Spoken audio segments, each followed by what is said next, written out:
Good morning, afternoon, and evening, everyone, and welcome to day 2 of Artlogic Connect 2024. My name is John Duff, the Director of Marketing here at Artlogic, and we're absolutely thrilled that you've been able to join us. We've had over 3,000 registrations from over 70 countries tuning in for Connect. And it was important for us here at Artlogic to create a space for the art world to come together, to give a platform for art world voices and experts, because we know that the art world thrives on connection, innovation, and shared knowledge. By coming together, we hope we can tackle some of the challenges, spark some new ideas, and shape a future where creativity and the business of art can really flourish hand in hand. For those of you who are new to Artlogic, we are a platform who have been helping to transform the art world for the last 30 years. We've been around since 1994, and we partnered with over 5,000 art businesses since then. And we now work with over 12,000 users using our platform. We empower galleries, artists, and collectors to streamline their operations, their sales, and marketing into one platform, so the business of art becomes a lot more efficient, and we can really help businesses grow. Today's session, it's Art Meets Luxury, Alternative Exhibition Models. We'll examine how the intersection of art, fashion, and culture can really transform exhibition making. Before we begin, I have a few quick housekeeping notes. The session will include a panel discussion, which will last approximately 30 to 45 minutes, and then we'll have time for a Q&A, which will be about 15 minutes at the end. If you do have questions, I encourage you to submit them in the Q&A box below. Questions will be public, so please make sure that you tone some language and that we ask the right questions during this panel. We can't get through every question, and we will try to. We're going to probably select the most prominent 3 or 4, and we'll try and get as many round to the panelists. If you do need to step away at any time, don't worry, the session is being recorded. You can revisit the conversation later. We'll send out the recordings post the conference next week. Now, it is my pleasure to introduce today's moderator of today's panel, which is Jenn Ellis, who will guide us through the exciting discussion. Jenn Ellis is a curator and founder of APSARA, a curatorial studio that has led projects from the UNESCO World Heritage, Vineyards in Burgundy to Frieze's Art Space in Cork Street. She is also the Frieze and Breguet Curator 2024-2025, overseeing a series of projects at each Frieze Fair in New York, Seoul, London, and LA, in partnership with the watch brand, exploring evolutionary change. Please welcome me in joining Jenn to the virtual stage. Hi, everyone. Thank you so much, John, for that wonderful introduction. It's a pleasure to be moderating today's conversation around art meets luxury. I'm joined today by Martha Mosse, who's the director of Paul Smith's Foundation, Matthew McLean, who is creative director at Frieze Studios, and Sherry Dobin, who is the founder CEO of SRD Culture. Rather than hearing from me, I thought it would be wonderful if these wonderful panelists would introduce themselves. So in the first instance, Martha, would you please introduce yourself? Of course, thanks, Jen. Hi, everybody.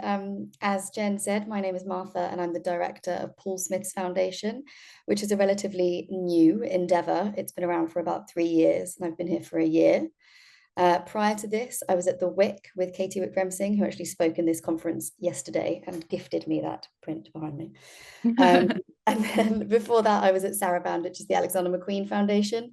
I worked there from the day it opened.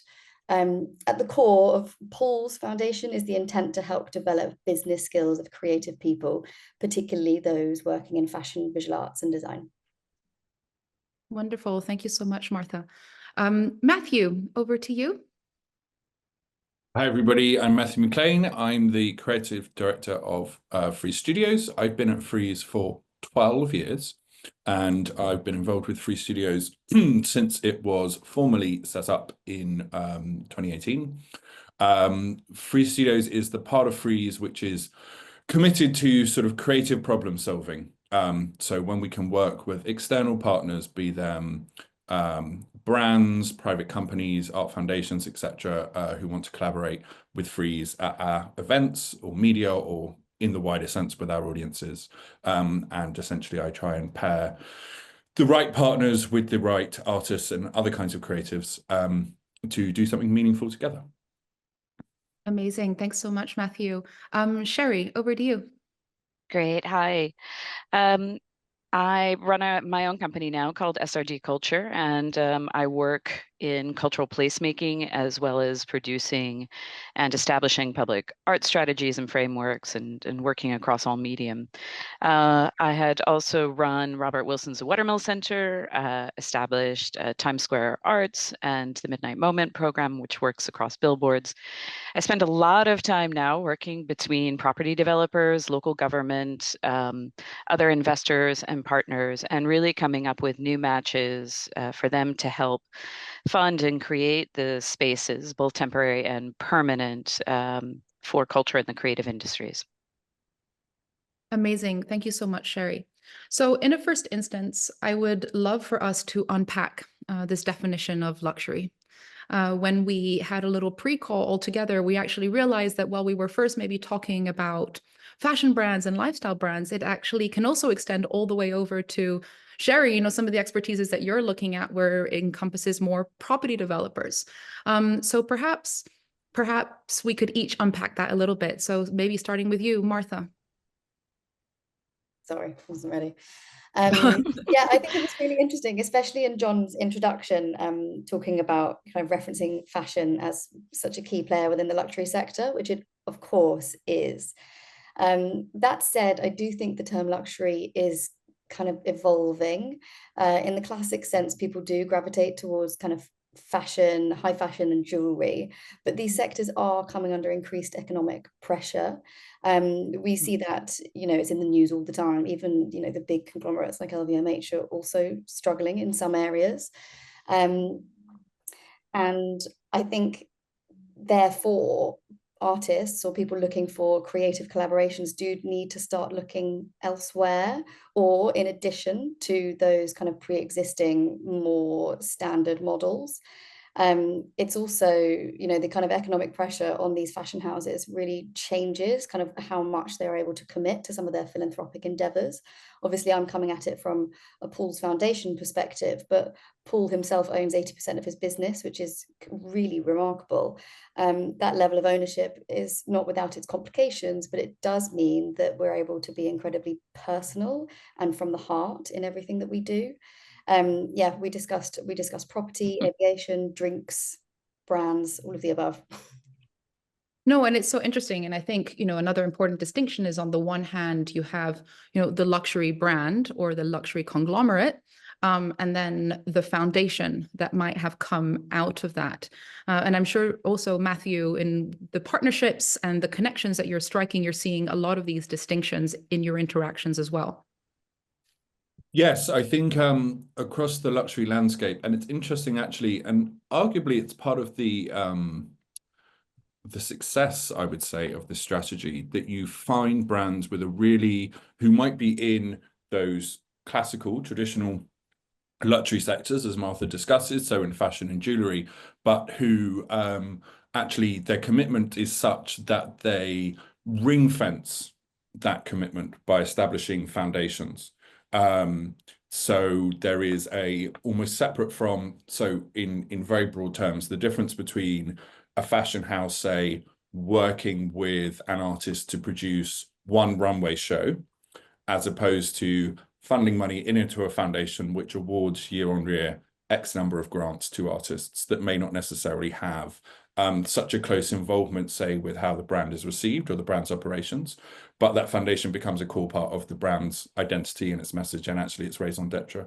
So you can see this, say, for example, with Paul Smith's foundation. You can see that with the Chanel Arts and Culture Foundation. You can find this with the Loewe Foundation. You find this, I think, one of the trailblazers of this was the Fondation Cartier, which is now moving to a new space in Paris and is kind of very much at the forefront of everybody's minds, but was very much set up at a complete arm's length from the luxury brand's operation or its day-to-day activities or its marketing and its communications, simply as a kind of crucible for artistic creation. And I think actually the fact that often people, including myself when I joined Frieze, so we worked with the Fondation Cartier for a number of years on an award for new artists, and not delving into it closely, I wasn't close to that side of the business. I assumed it was sort of to do with the glamorous jewelry side of the business, and actually it was working essentially with a cultural fund, like you might work with the Arts Council. But I think it's a tribute to the success, in a way, of those efforts, that confusion possibly exists, because it shows a kind of seamlessness, a real fit between the sides of the business. And actually what that does in the long term is really enhance, in the eyes of those target audiences, the cultural prestige of the brand. Yeah, and I think you know, I work in this weird area where I try and introduce ideas perhaps that we hadn't considered. And so when you say like, how do we expand that idea of luxury? I mean, one aspect of luxury is lifestyle, right? And one of the key elements of lifestyle is place. So a lot of times for me, it's understanding how to unlock particular places.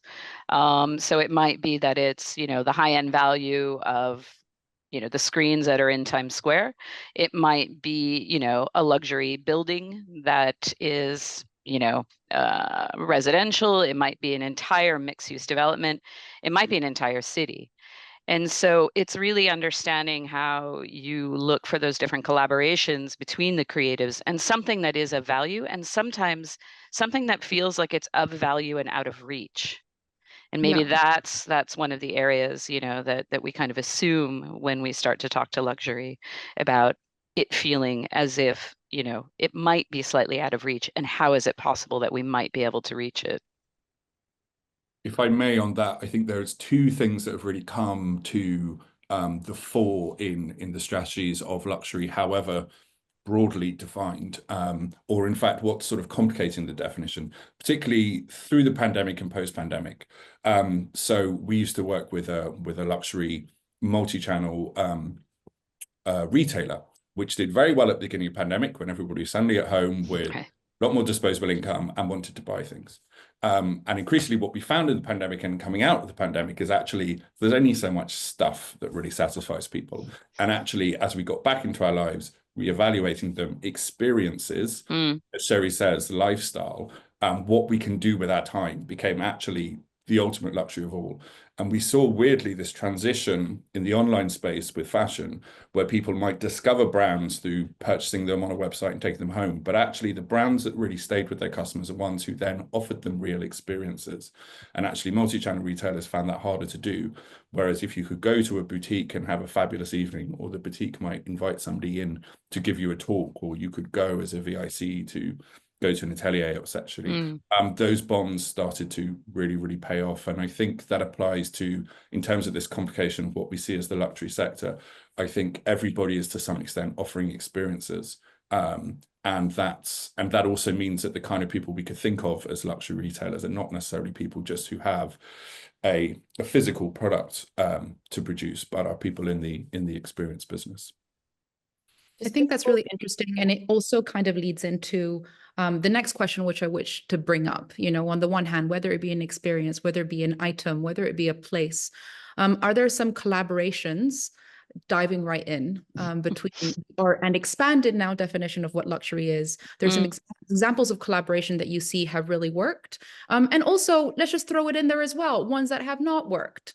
You know, not to be a Debbie Downer, but I think it's important, everyone will agree. It's interesting to hear your opinions on both sides of the coin. Anyone want to go first? If not, I'm going to point. Martha, let's go. Me again. Sorry, I'm so sorry.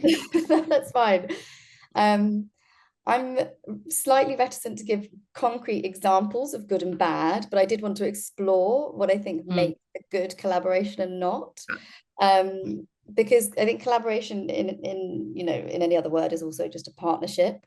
And in any partnership, both partners should be happy with the outcome and the process of which it takes to make, and both feel like they're getting something from it. So as an artist, for example, that might be that the partnership pays your rent for a couple of months, or builds a contact database, or gives you access to crazy marketing budgets. Who knows? All of those three things have a significant value, but a different cost price to them.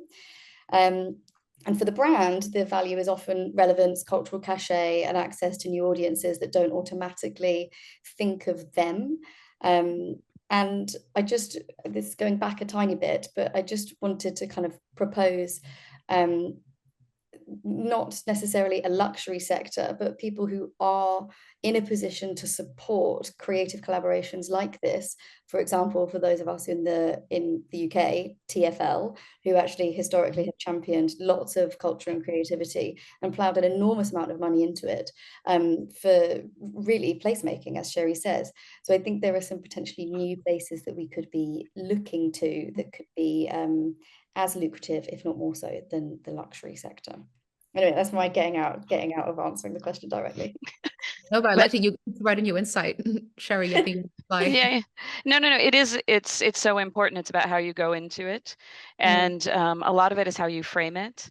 And it's understanding also whether you're looking for a way in which you're, are you trying to work with a creative to actually leverage and access something from them? Do you want to create something completely different for both of you together? Are you understanding that just by supporting it, it's going to help you achieve something else?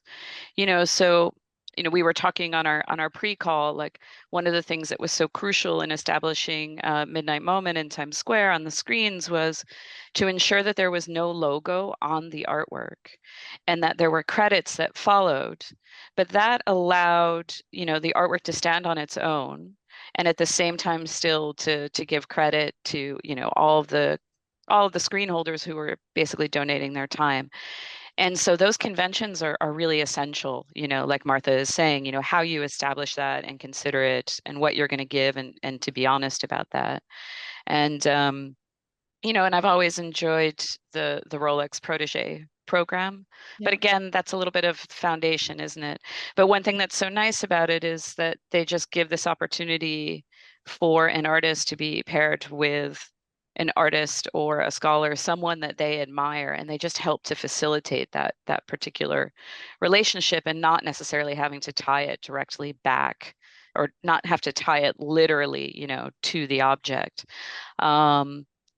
But again, we should always put the context of, is it a foundation or a nonprofit that's making that collaboration, or is it the brand? And I think it's very different too when we start talking about a collaboration with a brand and an artist or a creative to create a new product. And that one should be handled, as a commercial relationship and a true collaborative IP discussion.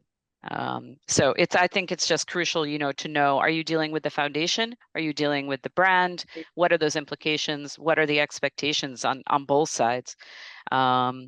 And to make sure that everybody is being, quite transparent about that. And with that is when usually you can push into something you didn't expect. Completely. I think transparency is really important. Communication is clearly something that's key, everyone being on the same page. And what I'm also hearing and feeling is this sense of respect. The sense of respect goes both ways, whether it be for the creative who is engaging in said collaboration partnership, and also on the other hand, with what the needs or the KPIs, for lack of a better term, might be, if there are any, for the brand. Matthew, I'm sure this is something that you're encountering a lot as part of your position in terms of managing partnerships and relationships on a daily basis. Yes, I mean, yeah, I think I don't want to delve too deeply into necessarily some of the stickier bits of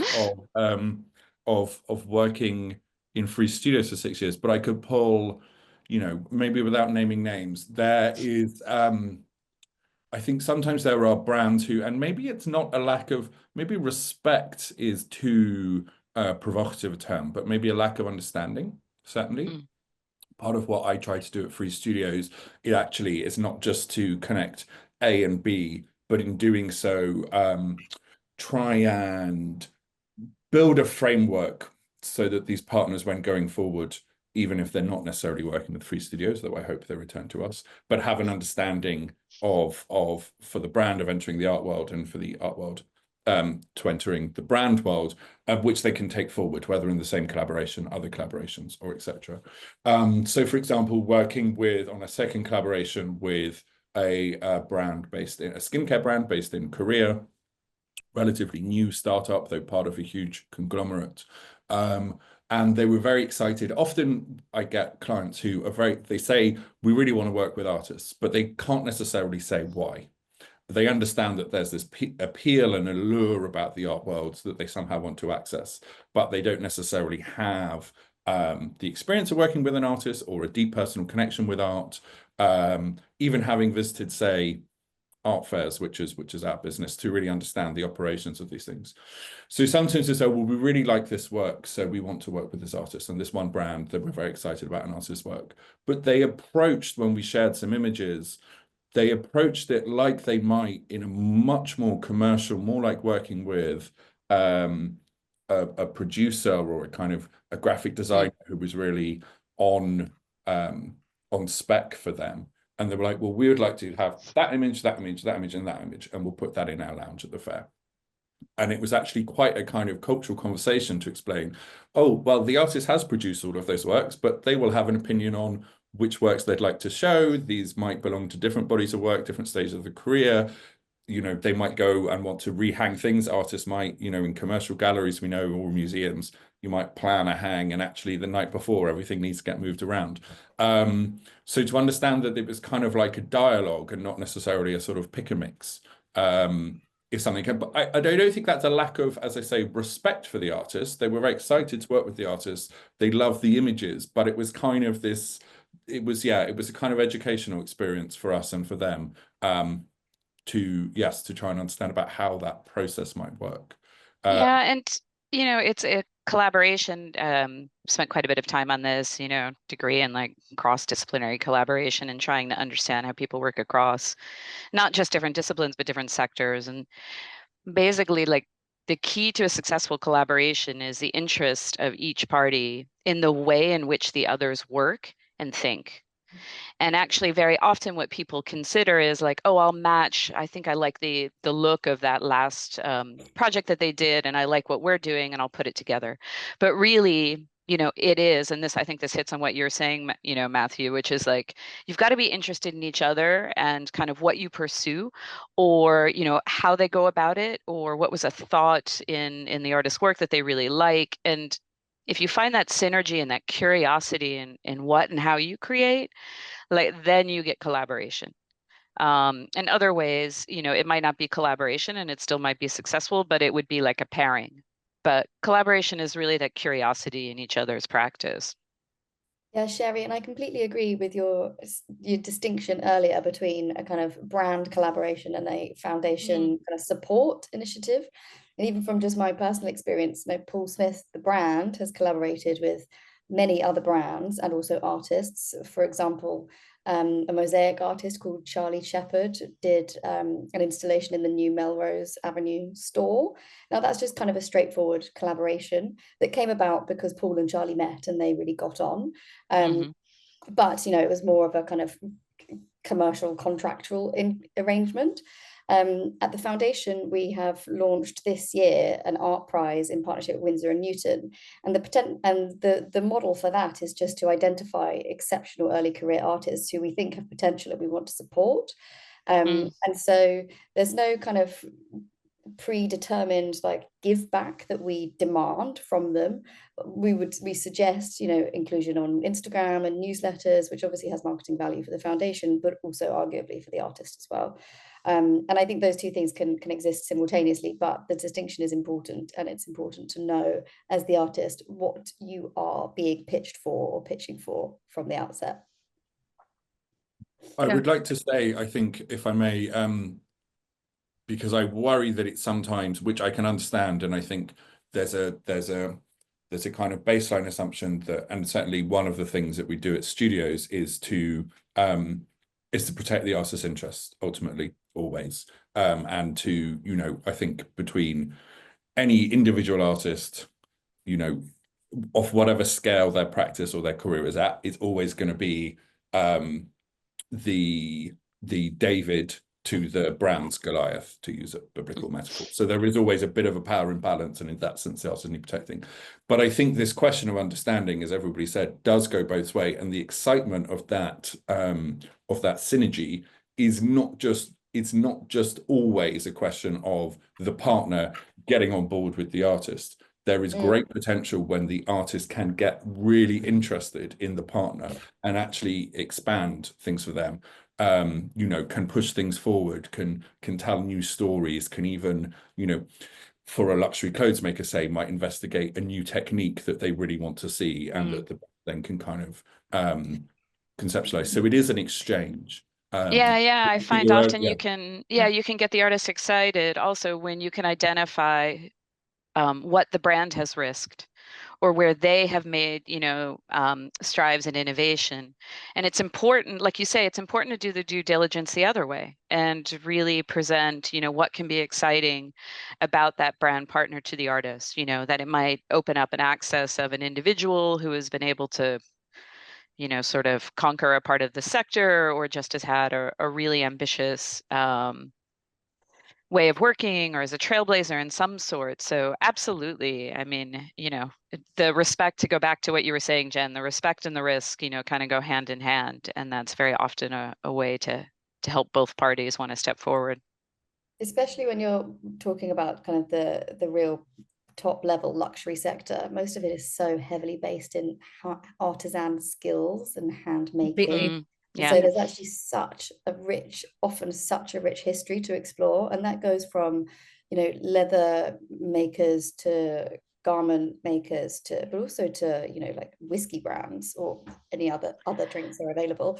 There's a lot of kind of inspirational potential working with a brand like that. Yeah, and archives are a commonality between the commercial brand, as well as a foundation. And what artist does not love being able to dig into archives, and finding out something that is the exception, or the quirky aspect, or a fact you didn't realize, or a piece of the history that you didn't realize. So, I mean, that can be a wonderful bridge. I'm completely with you. I think there's the archives, and there's also the process of making. So just drawing from, two projects that I've been doing over a couple of years now, the one with Breguet, I've seen artists get so excited thinking about this 250-year-old brand where every single element of the timepiece is made by hand. And then also collaborating with winemakers. It's not so much about the wine, actually. It's more about the process of making, how people get nerdy about particular grape, where it's from, what time of year. So it's process that I think can be a connecting and a bridging point. So thank you for raising that. I wanted to ask also about the importance of context, right? Sherry, this is something that you touched upon, and maybe I'm going to turn to you first. Maybe there's some places where these types of collaborations, partnerships, links are better than others, right? And perhaps you can speak to that in the context of where they take place. Yeah, it's quite crucial. People will take in the surroundings. So where is a particular place? What are the core values that are shared with that? How you understand the effect of that kind of imagery of where things happen, or just understanding who owns a place, what might be going on. So, I mean, again, an easy one in Times Square, just because, it's so busy and it has 8,000 brands flashing around. You have to understand where you place things, how you do it. What is it that you're putting? But then when you put it into another context, what does that mean? The same way you need to consider if you're doing an installation and it goes into different cities or different parts of the cities, what does that mean? One thing that goes into a city square is going to be different when you put it in a rural context, is going to be different when you put it in front of a car. So it's really important also to understand, what are you creating? Where is it going to go? What's the assumption? If it's in the middle of an art fair, it's going to be different than if it's in a museum, is going to be different than if it's in a city. And then, of course, the other element really is that there is a big difference between, interior spaces like institutions, and once you put it out in the public, and understanding what something means, and particularly work that might be pressing on difficult issues or issues of body and self, you really need to understand what that context is when you do it. So, when you see an image on a video screen that's in a museum, it's one thing. When all of a sudden it's on a building and it's 16 stories high, you got to think about how people are looking up and under, a figure or something, and how that also might give a different interpretation or permeation. So yeah, where it happens, how all of that is going to be read by the viewer or the audience. Yeah, on the one hand is the physical experience, and then also the reading of it. And this leads into another next question. I mean, one of the subtitles of this talk today was like alternative models, right? I mean, we could go off and start defining alternative, but let's just do this as other ways of making things happen. And perhaps, Martha, this is something that you can speak to, from whether it be the Saraband, all the way over to with Paul Smith, what you're doing right now in the foundation. Is this an and? Is this an or? I mean, I think we know the answer. But also, should we be looking for more ands, right? Over to you, Martha. Yes, it's an and definitely we should be looking for more ands. It's a really complicated climate for creative people, and increasingly it's difficult to fund yourself entirely on your creative practice, I would argue, at least for the kind of demographic of people that we're particularly looking at, which is early career. So everybody that we're working with is advised to kind of try to develop a portfolio career as an artist or a fashion designer, and that is from public funding, private funding, patronage, selling your work, consultancy, design consultancy, where it's just completely white labeled and your name is not on it at all. I think it's actually vital for people to be looking at funding all of the available funding models as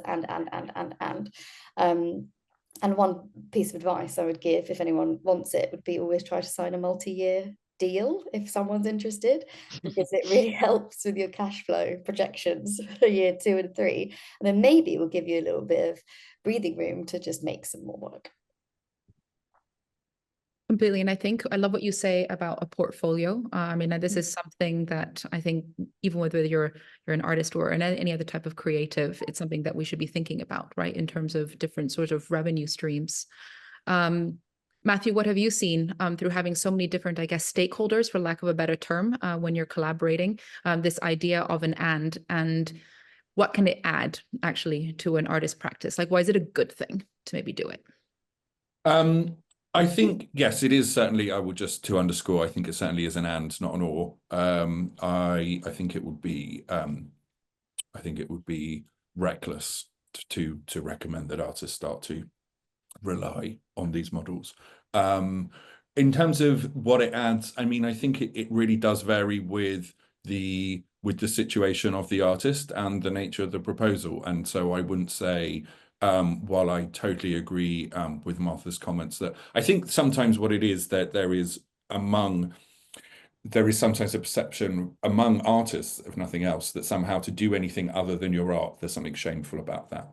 And actually so many, I always point to somebody like Philida Barlow, the late Philida Barlow, who's now acknowledged as one of sort of the great giants of 20th century sculpture. For many years, she was just teaching in art school and her work wasn't seen by anybody. And actually there is no shame in having other means of support for your practice. So I think that's a big thing, but I wouldn't say for that reason, therefore, jump at every opportunity that comes along, because it totally depends on your context, on how necessary it is, and the nature of the offer. But, sometimes that can be really simple. I remember years ago working with an artist, P-Staff, who was in parallel with, they had a show coming up at the Serpentine, and I was trying to encourage them to work with this totally new startup in Japan to commission a video. And they went for it, and I'm very glad. And I remember doing the sums in my head. I actually found out what their exhibition making fee was and what we could offer them in terms of this slightly not prestigious, shall we say, the slightly risk-taking video commission. And actually it was in multiples of their exhibition fee. And it didn't mean that that was a transformative amount for them, but they were just like, well, that will pay my studio rent for X number of months. As it happens, that was a great success story. The piece that they made, not many people got to see it. It ended up being produced in the pandemic. We didn't really have a proper premiere. The foundation we work with, the brand we work with, had a funny comm strategy. I don't think many people saw it then, but they kept it in their archive, and it's been acquired by a foundation, a private foundation in Germany, and it's been on display in several institutions then, etc. So so long as you own, and I don't just mean in the legal sense of, but so long as you produce work that you're proud of, that's always a good outcome. And there's always these, as I say, there's always these kind of more everyday kind of benefits of. It's the old thing that artists got to eat. I would say probably what we can move to and aspire to, and I think does happen sometimes in what I'm really interested in the long term, is how actually we build new audiences for art, and actually how these collaborations can feed back into the overall art ecosystem. So the hope of, say, Loewe commissioned recently some small, talking about craft and technique, some small kind of wearable commissions in partnership with Studio Voltaire, which is a really important institution here in London, which the Loewe Foundation have been supported. So Sheila Hicks made several bag charms. Now that might seem to some people on the surface a little bit frivolous, but actually, if one person who maybe doesn't know Sheila Hicks's work, which isn't, unless you're buying a huge installation, hugely expensive in luxury terms, is really charmed by this bag charm, discovers it because they're a fan of Loewe, actually then becomes a lover and supporter of Sheila Hicks, everybody benefits. And possibly, I think when you look also at these very visible, these kind of mass campaigns, Jeff Koons's motivation for his Louis Vuitton collaboration, in his own words, was not necessarily about promoting his own work, but he sampled old masters because he wanted there to be more appreciation of Fragonard, of Boucher. You can take that with a pinch of salt if you like, but there is the potential for in the very widest and deepest sense of furthering the cause of the arts by harnessing the potential of the commercial sector. Yeah, I mean, I find I'm spending a lot of time doing some consultation with 18 to 25-year-olds, you know, who are in various forms of creative industry and artists, and no one calls themselves one particular type of artist, right? So a lot of the younger and emerging artists are working across so many different disciplines, so many platforms. They also are unafraid of being entrepreneurial, have really been able to engage with ways to monetize digitally and be able to help to self-fund. And so I think there's a lot more possibility. A lot of the question now, some of it is on preservation of role as artists, but a lot of it is actually on preservation of autonomy and being able to ensure that you really own and you hold your work. And so looking for these different financial models, and particularly if it's led by the artist, has really allowed them to explore different genres, different disciplines, sometimes making money perhaps with music-based work, but then it funds some of the painting, or it mixes up. And so I would just encourage people to, allow themselves to not be hemmed in by a particular definition of artist, but just to be clear with setting it, with yourself. And then understanding which aspects and like what are the parameters. And if there are parts of your work that you get paid well for, those will also, the exploration of it, if you lead the creativity, it's only going to lead every other creative aspect of your practice. So yeah, I think there's a lot more that's happening that's going to really challenge what have been the expected systems of funding. And I think a lot of the younger artists are just taking hold, and we should be paying attention to how they're creating their own economies. Completely. I think it's really interesting what you just said about having the and I think it's something that is generational, but also cultural. I lived in Hong Kong for many years, and I noticed I'd be meeting people and they'd say, I'm an artist and I'm a curator and I also do this production. And it was actually very comfortable, right? It doesn't mean that you were not good in one or the other. It was more, you had this pluralism that was to your practice, and seeing that being picked up by other generations. I am conscious that we need to start opening up the floor in about a minute to questions, but I'm glad we got to talk a little bit on long-term support and how these collaborations can create long-term things, because it's very important, not just the here and the now and getting that funding, but what can it unlock in terms of audiences. So over to the questions. Wonderful. Thank you so much for the discussion. It's fascinating. So the first question that we've got that's come in the brand and advertising world, every photographer director calls themselves an artist, but in fact, they are merely executing, not creating. Is an artist simply someone with a unique point of view, a gallery, museum, exhibition track record, a significant Instagram following? They would appreciate a kind of thought on what makes an artist an artist. Ooh, that's interesting. I feel like there's multiple questions in that one. Maybe I'll take a little first stab. I think that if someone is a photographer, I don't see why they would not be necessarily considered an artist. And I don't know if they're necessarily, just executing, right? They're looking behind a lens, they're looking through a camera. There is an element of subjectivity when it comes to the element of creation. So maybe that's already something that I would say there's an element of subjectivity. And perhaps that leads into question number 2, where you said maybe it is with a unique point of view or a particular perspective. Gallery, museum, exhibition, track record. I think that's helpful, but those are not the only systems of validation. And I think if those were the only systems of validation, then we are very limiting ourselves. And then what about all the artists who've come straight out of art school, right? Are they not artists? That doesn't add up.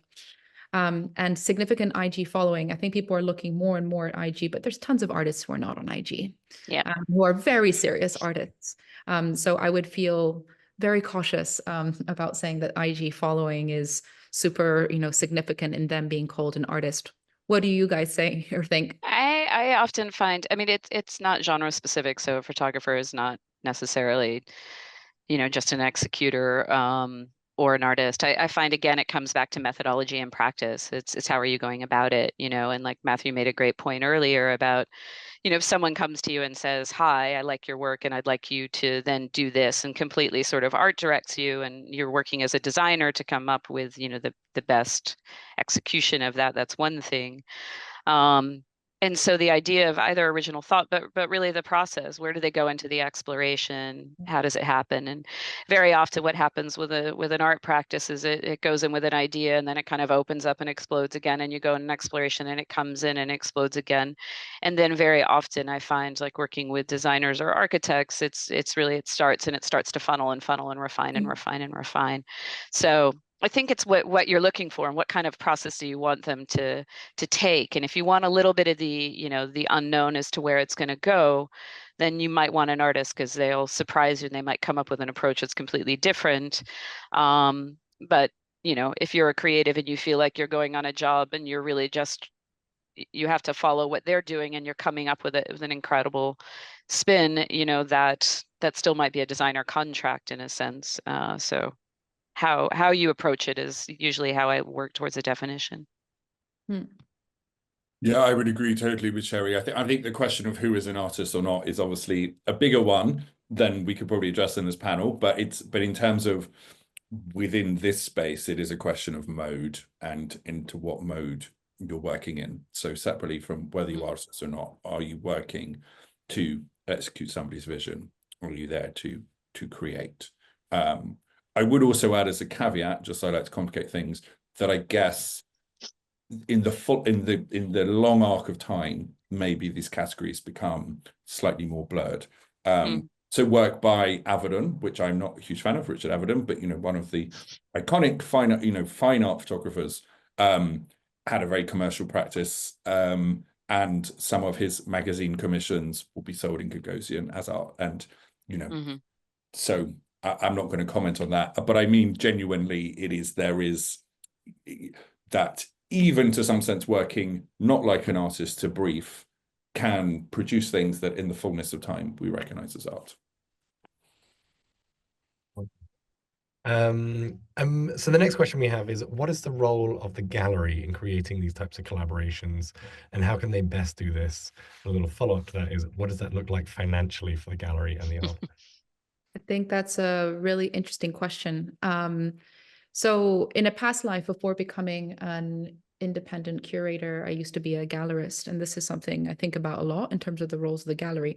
What I will say quickly is, if I look at the collaboration over the last year, for example, with Breguet and Upcoming, have always been involving the gallery from the start when it comes to approaching a particular artist. I'm speaking from experience, and even though that work that's on display is not part of, for them, being a booth work or something or other, actually what I found is that galleries that have lent in, again, that element of leaning in into the collaboration and really seen this as an opportunity for their artist, they've actually come out doing very well, both in terms of visibility for that artist, but also financially. So probably the best example that I can give is just recently at Frieze, showed the work of Naminapu Memuru White, a First Nations Aboriginal artist. The work had been supported by Breguet, and in the end, the Tate ended up acquiring it.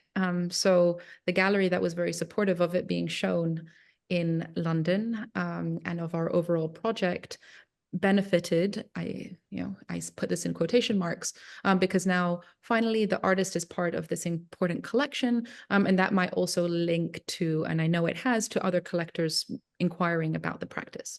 So it's about keeping, I think, certain lines and distinctions while also taking on an approach of leaning in rather than seeing it as a competitor or as something dirty or ugly to get involved in. I hope that makes sense. That's my perspective.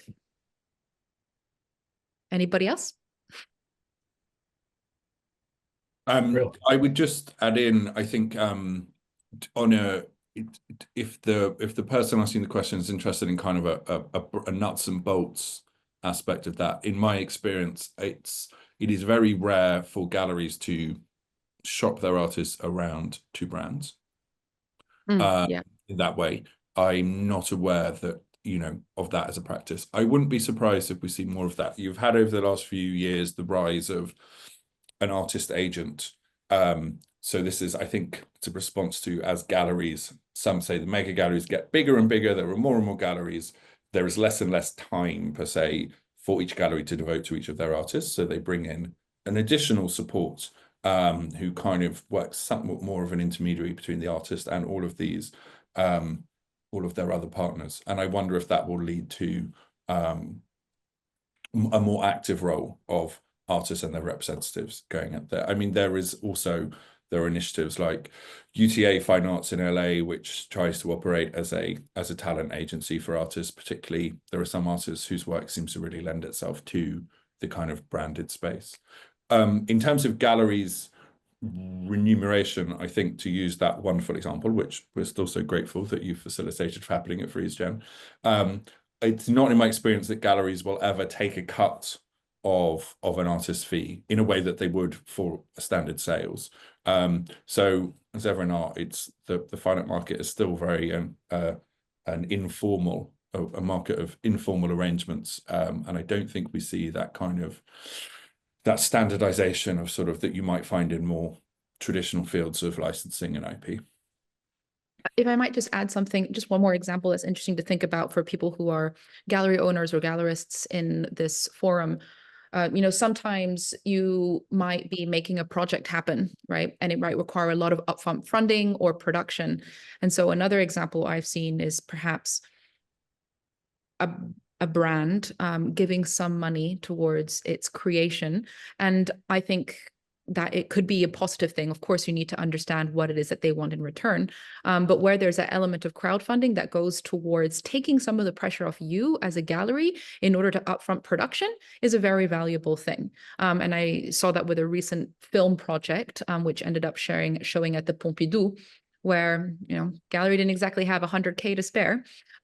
So there was this element of collaboration and making something happen and be it as experimental as the artist desired. I think there have been a couple of ways. Sometimes galleries will work with the artist and that brand to also think about how they might purchase a work of the artist, either for their collection or personally. Very often when it comes to public art, you could consider them purchasing a number of limited editions, or maquettes, things that they'll hold on to, because that starts to develop their relationship and possibly build some of them into collectors. And then, of course, how they can help establish, the greater portfolio of the artist's work by ensuring, there are either shows that are running simultaneously, there are publications, maybe there's a feature on the website that, again, just reinstates the artist as an artist, and can keep that going. So understanding how to possibly support, but also look at ways that you might even take people who have been using it as more of a commercial transaction and start to develop them as a collector or a lover of the artist and their work. Yeah, Thanks. And if anybody's interested on the point that Matthew raised with the artist representation, we actually had a panel discussion yesterday, which will be available on demand, which is all about artist representation. Great. So I think we've probably got time for one final question, which is for an artist it's for an artist without a gallery or agent representation. What is the best way to initiate these kinds of collaborations? Is there any practical advice you could give, and how should they pitch differently? Should they pitch directly to brands? Who wants to kick this one off? I was seeing Martha. I was like, yes, I think probably the most important thing to do before you send a pitch is to thoroughly research the person you're pitching to and be able to give a really convincing argument as to why you're the person they should collaborate with. In terms of like practical ways, go on LinkedIn and find the head of marketing for that company and then send them a message and tell them that you have a proposal that you'd love to explore. If the head of marketing doesn't reply, then email the assistant marketing manager. I think kind of like tenacity and persistence can often help, but obviously making sure that you're never kind of moving into being annoying, and just being very clear on what the opportunity is for you and them. Having a professional deck, like Power PDF presentation that kind of explains some previous partnerships that you've done, like 6 slides long, probably not much more. Anything else? And obviously you could use all the free social media apps to your advantage if you are so inclined to do so. And you probably should. For someone like me, that's quite hard because I'm just not very good at the social media. But you know, it's free advertising. And going to events, introducing yourself to people, being warm and welcoming and friendly, and being present. I'm still a real firm believer in person-to-person networking, being one of the most effective ways to kind of progress any sort of project or career development. Yeah, and I mean, like you say, particularly, you know, the platforms that are exceptionally visual, you know, it's amazing how much dialogue I have through Instagram messaging, because also you can immediately go to someone's profile and look at their work, get a sense of how they visually present themselves. So like Martha's saying, if you're going to go forward to someone, also like be ready, you know, so make sure that you have links through to places where they can really view the portfolio, where they can get a sense of who you are, how you think, you know, your kind of style or mode, you know. So, and again, be curious about them as much as you want something for you. You know, we all like to know that someone has taken time to know who we are, what we're doing, what we're thinking about, and how you might be a solution also for their problem. I find very often if you take a look at what you think might be an obstacle for someone and you propose to be a very, you know, creative and interesting solution, they can get very excited. I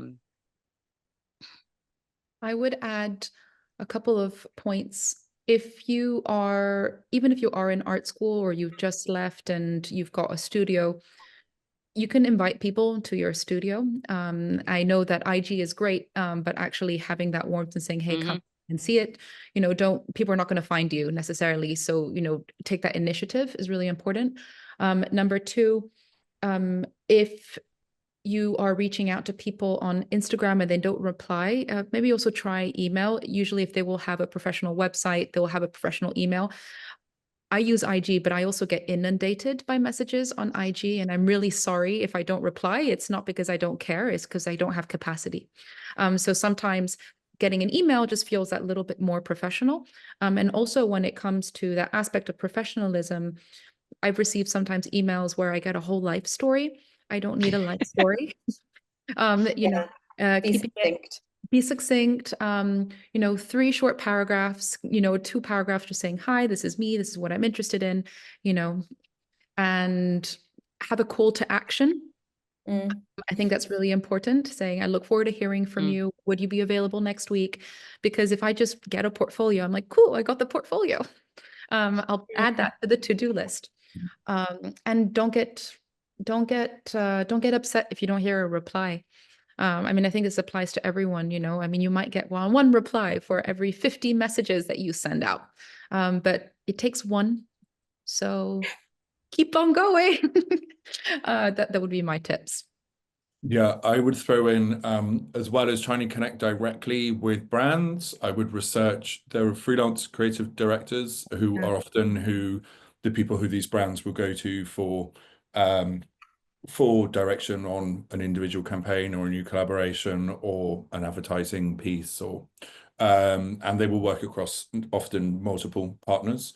So those are sometimes the kind of the facilitators that you can look at, and they're also being freelancers will maybe have slightly different schedule and have slightly more bandwidth. I would say not to, at the risk of contradicting you, Jen, I personally find when there are too many calls to actions, I mean, so I've worked in 6 years with 100+ different creatives, but there are times of the year when there isn't necessarily a project, there isn't necessarily a collaboration coming up, or it's very specifically somebody who needs to work in moving image or film or whatever. So for somebody to write and say, I'd love to do something, it's like, cool, well, I'll get back to you in the next few years when the right thing comes up.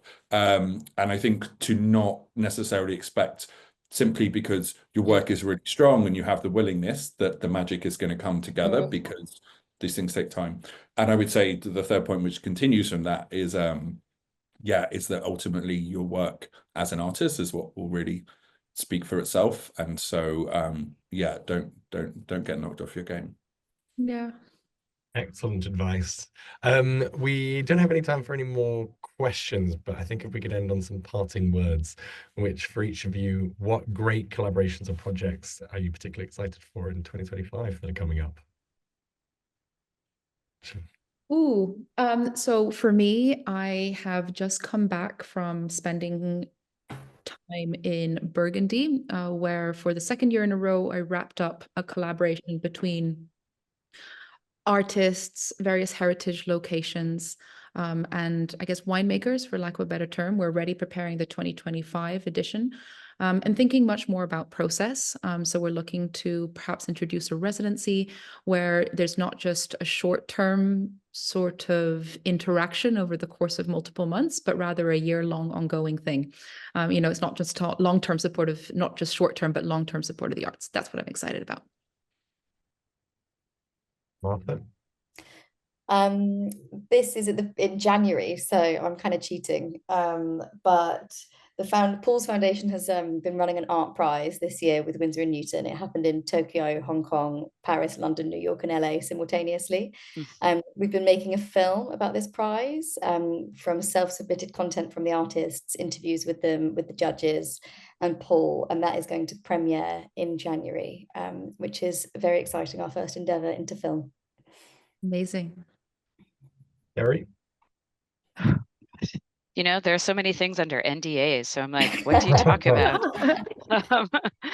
Yeah, I mean, yeah, on a small and immediate scale, there is a public artwork with an artist who I think many people would never expect to do a public artwork, who's a bit of a renegade, who's going to do something on a building right in the center of London that I'm excited about. And then there also is like the development of an entirely new standalone cultural center in the city of London. There's a big development happening in San Diego and some other things. Yeah, I guess I'm feeling fortunate. I kind of like the scale.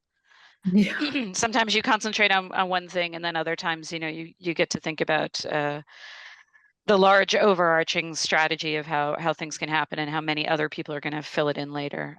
But yeah, sorry not to be too specific. I'm trying to remember what I can and can't say. Great. And Matthew, do you have anything that's not under NDA? I am looking forward to the next iteration of Jenn's project with Breguet that will take place at Frieze Los Angeles in February. I don't know if we can reveal the artist yet. We can. Jen. Yeah. We can. Yeah. But yes, with a London-based ceramics artist, and I think it will be really interesting dialogue between these two seemingly very different models of making, but that both involve the hand in very different ways. So the precise work of watchmaking and the historic practice of shaping clay, but also outside of my own portfolio. One of our partners at Frieze, Runard Champagne, opened this year to great fanfare public art, garden and public arts in their terroir with new Oh, wow. commissions in, and I haven't had a chance to visit, so that is on my list for this year. Me So too. do that. There we go. Let's all go Go together. together. Yeah. Field trip. Wonderful. Well, thank you so Thanks. much. And thank you to all Thanks of for our having panelists. us. Thank you. Sherry, Martha, and Matthew, and obviously to Jen for moderating today's panel. If you do have time, please join us in 15 minutes. We have a skills session, which is focused on how you can use Artlogic on the go as a sales team. But if you can't, don't worry, it'll be recorded. You can watch it on demand. Again, this session has been recorded, so we'll send that out to you when it's available next week. Thank you to everybody. Thank you to our panelists, our moderator. Thank you, everybody, for joining. And we look forward to seeing you in some more sessions over the day. Goodbye.